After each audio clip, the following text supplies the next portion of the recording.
Hello to my online learners. Let's continue with the female reproductive system. So far we talked about the female and we talked about how there's an ovary, and in the ovary is where the follicle starts to grow due to follicle stimulating hormone. Then the follicle will then erupt and the egg comes out, or the ovum, and then that will then travel, it will travel in what's called the fallopian tube, or the fallopian tube, also called the oviduct, also called the uterine tube. And in a perfect world, it is fertilized in the fallopian tube. Then that fertilized egg, now called a zygote, will go and implant in the endometrium. Now, as the ovary is developing, as the follicle is developing, the follicle is giving off estrogen, and estrogen is starting to prepare the uterine lining. And then there is this body left over after the egg erupts, and that is the corpus luteum. And the corpus luteum gives off progesterone. So here's a little video to describe a bit of it. Let me center this. Meanwhile, after the follicle ruptures, it is converted into this yellowish body known as the corpus luteum. Cells at the corpus luteum secrete the hormone progesterone, which brings about important changes in the lining of the uterus, preparing it for possible pregnancy. In fact, the lining of the uterus, known as the endometrium, undergoes changes in response to hormone levels during the cycle.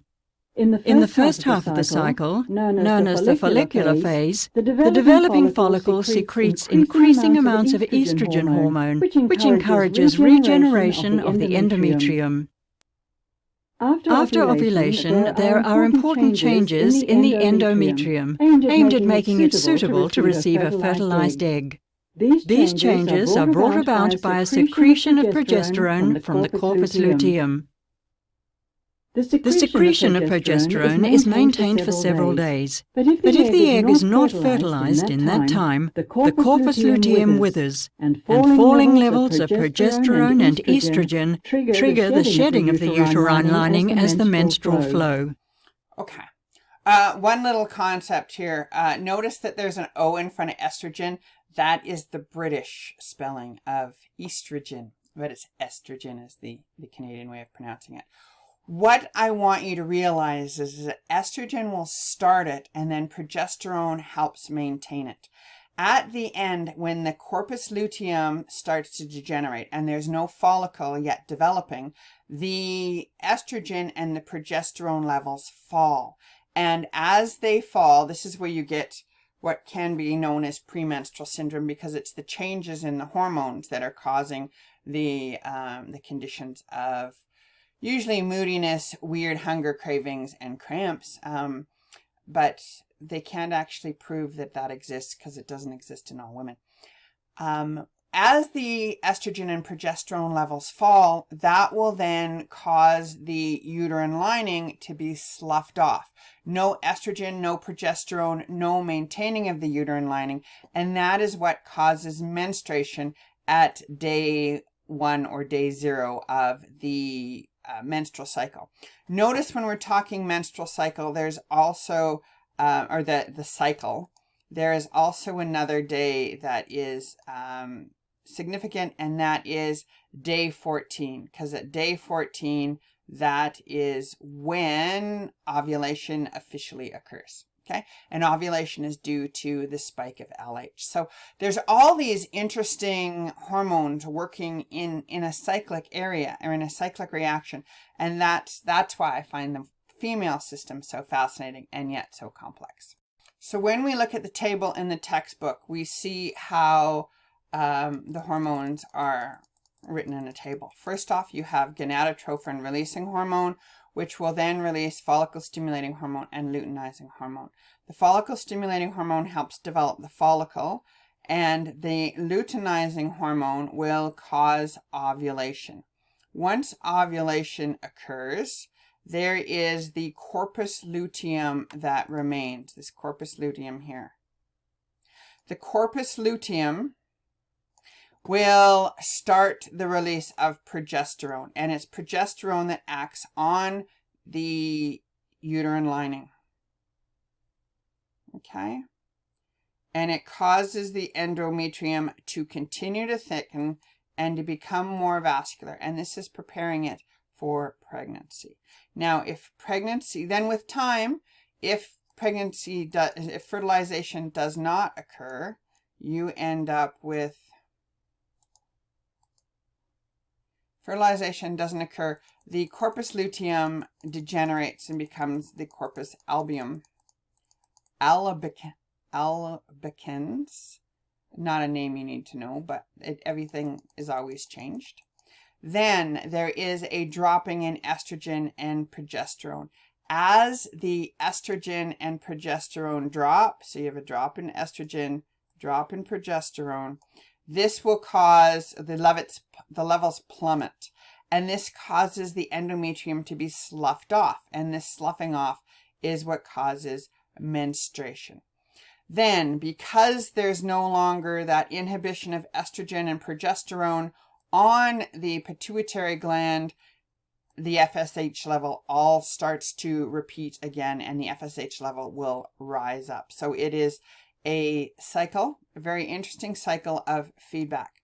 Now, if there is pregnancy, the pregnancy will continue secreting the corpus luteum stays and continues to secrete progesterone, which maintains the uterine lining and maintains the pregnancy.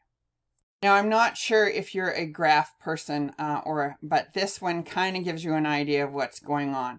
The first few days, day 1 to day 4-ish, is menstruation, and that's due to the fact that there is no estrogen or progesterone in the body. Then the estrogen starts to rise as the follicle develops. Then there is a peak of estrogen just before ovulation. Then again, there's another peak later on. So the estrogen has two bumps. The progesterone, because it's coming from the corpus luteum, it starts as a rise, maintains the lining, and then decreases. Now, this is a really deceptive picture because it looks like the uterine lining is huge, where really it's only a few, I don't know if it's centimeters or millimeters, but anyway, you only slough off a small amount, so it's not as large as this looks, okay? I will not make you graph this, but all these hormones would make a really good matching question. Okay, a little summary on the process of fertilization. Fertilization is when the sperm and the egg come together, and although you don't need to know a lot about pregnancy in this course, it makes a nice ending to our little story here. Is the epic story of a single sperm facing incredible odds to unite with an egg and form a new human life. It is the story of all of us.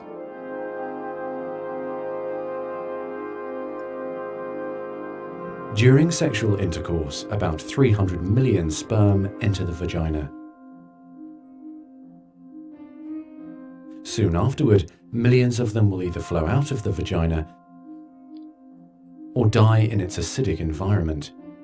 However, many survive because of the protective elements provided in the fluid surrounding them. Next, the sperm must pass through the cervix, an opening into the uterus. Usually, it remains tightly closed, but here the cervix is open for a few days while the woman ovulates. Okay, it's called, people say that the cervix looks like a belly button. And when you're going for a pap test, ladies, when you're going for a pap test, what they do is they scrape a small amount of cells off of the cervix. And it's just done gently, hopefully. And then they test those cells to see if they're cancerous. But you can see how when it's closed, it kind of looks like a belly button. The sperm swim through the cervical mucus, which is thinned to a more watery consistency for easier passage. Once inside the cervix, the sperm continues swimming toward the uterus, though millions will die trying to make it through the mucus. Some sperm remain behind, caught in the folds of the cervix, but they may later continue the journey as a backup to the first group. Inside the uterus, muscular uterine contractions assist the sperm on their journey toward the egg. However, resident cells from the woman's immune system, mistaking the sperm for foreign invaders, destroy thousands more.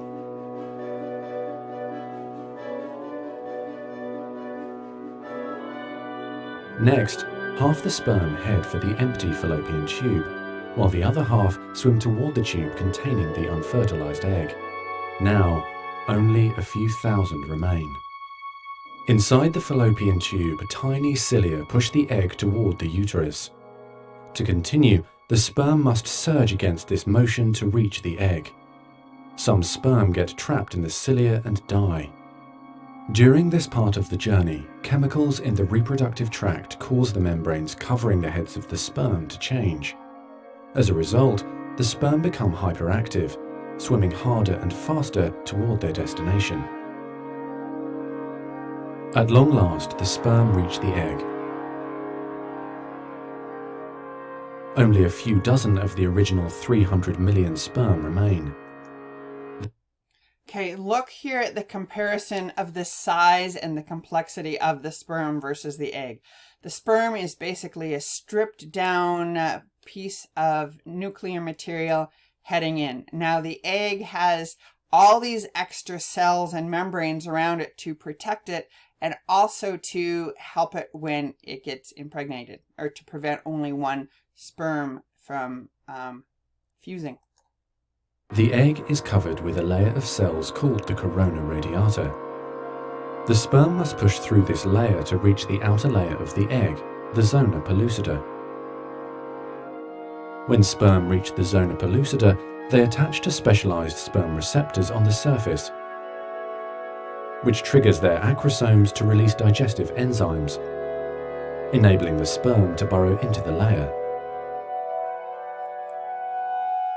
Inside the zona pellucida is a narrow, fluid-filled space just outside the egg cell membrane.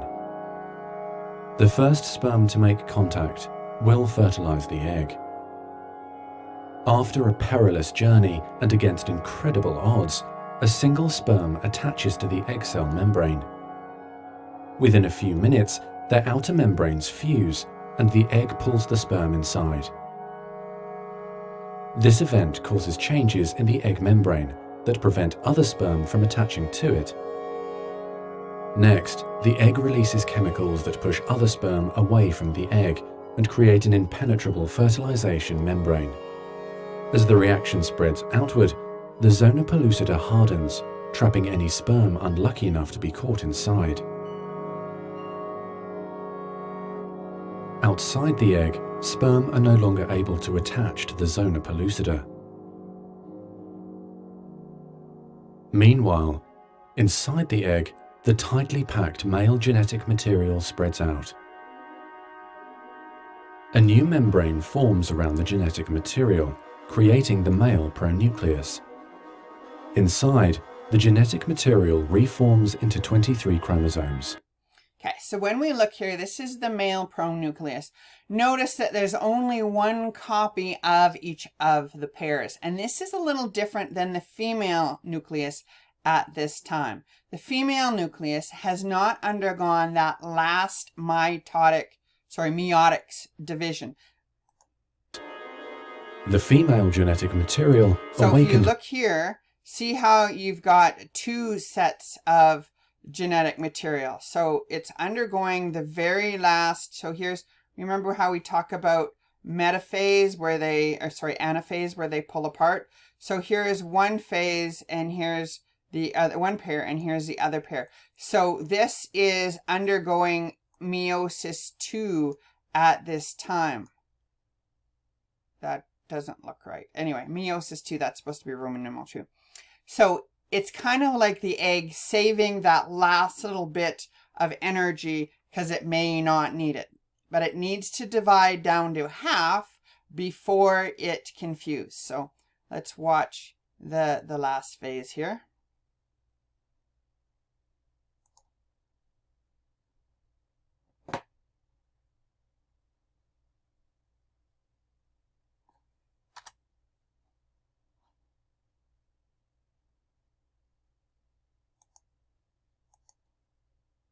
by the fusion of the sperm with the egg, finishes dividing, resulting in the female pronucleus, which also contains 23 chromosomes. As the male and female pronuclei form, spiderweb-like threads called microtubules pull them toward each other. The two sets of chromosomes join together, completing the process of fertilization. At this moment, a unique genetic code arises, instantly determining gender, hair color, eye color, and hundreds of other characteristics. This new single cell, the zygote, is the beginning of a new human being. And now the cilia in the fallopian tube gently sweep the zygote toward the uterus, where he or she will implant in the rich uterine lining, growing and maturing for the next 9 months until ready for birth.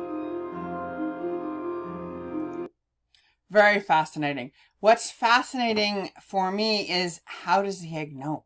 So the egg will be stimulated by the sperm and then creates this whole new layer to prevent the other sperm from entering. And it does make it look like it is an epic journey, and for some people it's an epic journey, and for some people they got pregnant quite easily, so it's not quite so epic. Okay. Notice that once you have the egg and the sperm fused, that's when you get a zygote. And depending on the size and the age of the ball of cells, that's when it becomes a zygote, a blastula, and other names for it. One last topic before we go to the, second last topic is menopause. Now, menopause is another one of those situations that people don't understand. And that's because a lot of the situations are different depending on the age of the woman and the situation. So it happens between 45 and 50. And really what happens is the oocytes decline. So when you are born, when females are born, you have all the eggs in your body that you are going to have. And then at puberty, they start to develop with the stimulation of estrogen, and then they will go until you run out. And that's about 50-ish. And then because you don't have that cycle and you don't have the follicle developing, you don't have the production of estrogen and you don't have the production of progesterone. So estrogen and progesterone will gradually stop being produced. And this declining level, I love this, produces atrophy. And technically the word for atrophy is shrivel up and die. So the uterus, the vagina, and the breasts all shrivel up and die. Because you don't have that stimulation, you also do not have the vaginal secretions. The decreased level in estrogen also will impair the osteoblasts. And because you have your osteoclasts still working, but not your blasts, you get osteoporosis, which is the breakdown of bones and the thinning of bones. Okay. In men, it's less dramatic, but it does happen. But mainly with females, it ends. So I wanted you to realize that the woman is born with all the eggs that she's going to use throughout her life, and men, millions of sperm every other day. Okay. The last topic we're going to look at is the female sexual response. In the textbook, when it was talking about the male, it talked about the parasympathetic and sympathetic, but that's not mentioned in this chapter. Excitement is basically getting excited. So the body, again, has blood flow. So you have blood flow to the genitals, and that will cause swelling, engorging. Your nipples, or the breasts will swell, nipples become erect. The vaginal wall will have increased blood supply, and it will produce secretions from the vestibular glands. That will lubricate the vagina, so it is ready, and the uterus stands more erect. I'm not sure if you realize that, but the uterus stands more erect. Then during plateau, the outer level of the vagina swells, the clitoris is more sensitive. Then you have orgasm. And during orgasm, that is when the muscles contract, rapid pulses, and the skin will appear red and flushed. then everything goes and resolves its resolution. One of the differences between men and women is women can have multiple orgasms without sort of resetting the body. So with stimulation, another orgasm can occur. Then with resolution, the blood goes away, everything drops, and everything goes back to normal. Now, the textbook talks a little bit about birth control methods. It is interesting to me more in terms of how the feedback loops work. So if we look at the birth control pill, it consists of estrogen and progesterone. So because your body has a high level of estrogen and progesterone, it will feed back to your hypothalamus and your pituitary and limit or inhibit follicle stimulating secretion. No follicle stimulating hormone, no follicles starting to develop. So you can't get pregnant if there isn't a follicle. Another hormone-related birth control is it's called the morning after pill. It's a progesterone blocker. There's another name to it. I can't think of it right now. The U something or other. It's a progesterone blocker. So what happens is when you take it, it blocks the progesterone. With your progesterone level falling, menstruation will occur. And if there is an egg that has been implanted, it will come out with menstruation. Okay. And that is the detail here. And the course material is now done. Very exciting. You got through it. Congratulations.